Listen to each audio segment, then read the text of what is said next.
Et pourquoi on a fait ce spectacle? Eh bien parce qu'on est des électeurs comme tout le monde, et un jour on s'est demandé, mais est-ce qu'on est réellement des citoyens, hein?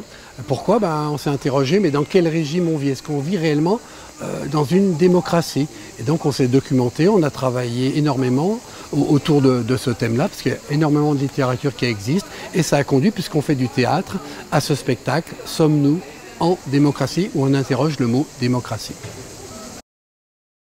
Bien, c'est très important, il faut bien regarder ce visuel, parce que l'année dernière, nous on ne mettait pas d'affiches, mais on a mis des petites affichettes, 21, 29, 4, tu sais, sur les portes en plastique des compteurs électriques, de gaz.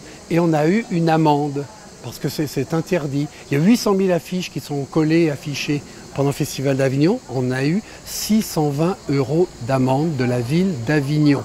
Très important, je le dis pour les autres compagnies, on est la seule compagnie à avoir eu cette amende de 620 €, alors que d'autres associations font pareil. Voilà, on a été très choqués de cette discrimination de la part de la ville d'Avignon.